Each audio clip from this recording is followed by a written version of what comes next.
So commiserations on the loss. How did you view the game? No, I mean, when you play Freo in Perth, you know that their record here is pretty good, and they play well. So we knew we were going to have to play a full 4 quarters to beat them. We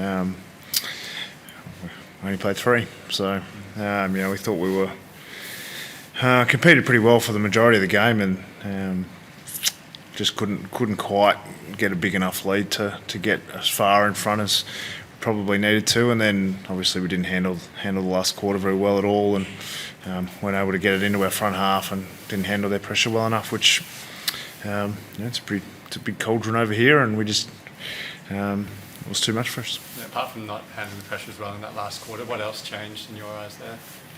I mean, their intensity, probably late in the third, was really high. I think, their pressure was 2.3 or something in the last quarter, which is outstanding, and we were able to maintain that for a large portion of the game.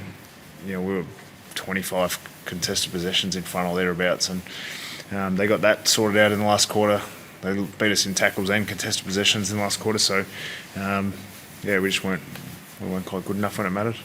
Your ability to turn half chances into goals when they're at ground level inside 50 was enormous in the first 3 quarters. Did you feel that it was a positive for you at the time, or were you worrying that you were having to create those miniature chances which you then seized upon at the time? How did you view the opportunities you were creating? I mean, a bit of both. We probably didn't get as much smooth ball movement going forward. I think our inside 50 marks was quite low, and when we got them, they were probably out around the arc. So we didn't end up with a lot of quality shots, and so because of that, the game ends up congested in your front 50. And I haven't looked at it, but I imagine the pressure in our forward 50 and tackle count and was pretty high. They tackled really well in their defensive 50, and that meant that the only goals we could get were sort of scrappy ones, and the boys, made some reasonable chances, but their chances were a bit more pure than ours. Hence I think they'd kicked 8 goals, 1 from set shots at one stage. So, we're forcing a team to play well, which is a positive, but we've got some work to do to compete against the very best sides. And when they really brought the heat late in the game, we just couldn't quite stand up to it today.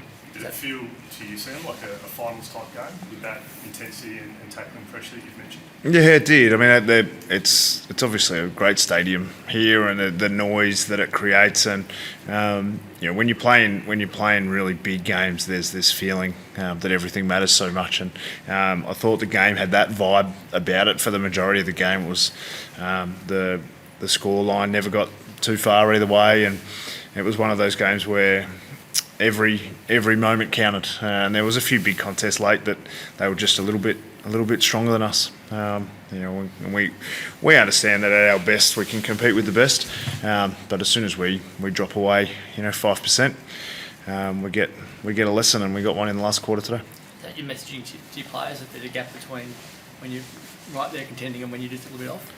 Yeah, I mean, I think every team is trying to play their best all the time, and the gap between your best and worst. There's a part of me that looks at tonight and think they had a couple of other momentum swings that really went in their favour through the game that we were able to get a hold of and get the game back on our terms. So there's a part of me that says we have the capability, but it all got too much for us in the end. I think it was 8 scoring shots to 2 in the last quarter, and we just weren't able to get any field position, any composure on the ball, and to right the field. So credit to Freo. I thought they played really well for the majority of the game, and too good for us in the end. How did you handle the Brayshaw and Sarol positions? I think they obviously they're ball winners. They're going to get a heap of the footy. Probably those two and Clark. We did a fair bit of work on them. They were influential players, but I wouldn't think that they were as dominant as they are capable of being. I think we kept all 3 of those under 30.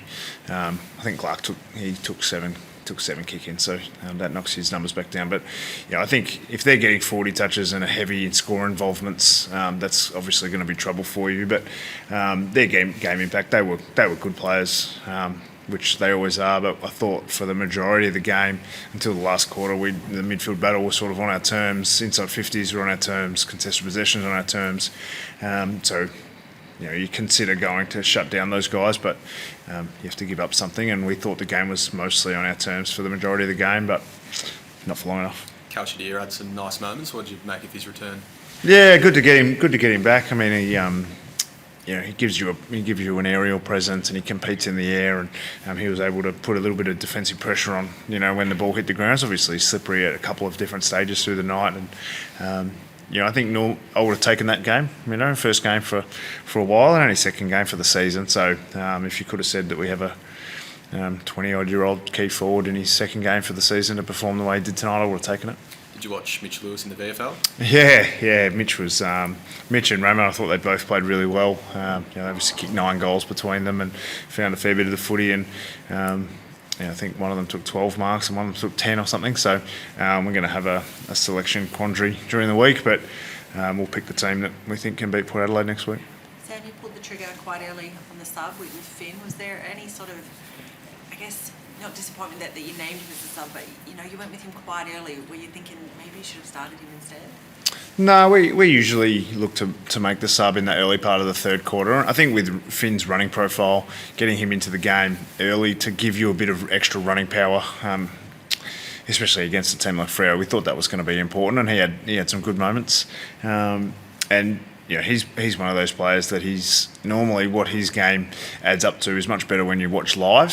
So his running power and his ability to get from contest to contest is really helpful for us. So, we ended up pulling it about the same time that we normally do, maybe slightly earlier, but we usually look to make it about that time. Let's take one more. It was a bit on the line tonight. I think when you're in front, you're sitting fourth with 6 games to go. Does that last quarter concern you with the run home now? Of course, we look at the season holistically, and we know there's 9 teams that have got a slight gap on the rest, and there's only 8 that make the finals, and there's only 4 that get what everyone really wants, which is the top 4 spot. And we know we're going to have to play really consistent, high-level footy for the rest of the season if we want to be where we want to get to. And there's 8 other teams thinking exactly the same thing. So. If we had won tonight, does that guarantee anything? No. Does losing tonight guarantee anything? No. So it's a bit of a punch to the stomach, if you like. But we got plenty of fight in us for the rest of this season. I think we're 6th on the ladder and thereabouts. So ball's in our court, and we'll be back next week. Lick our wounds for the next 24 or 48 hours and get back at it. Sicily and Voss had some interesting encounters. What did you make of that throughout the game? Bit like you, I saw a couple of interesting encounters. I did. I mean, when you don't really look for those things too often. I saw them scuffling and laying on the ground when the centre bounce was going up once early in the game. But other than that, I didn't make too much of it. Thanks, guys.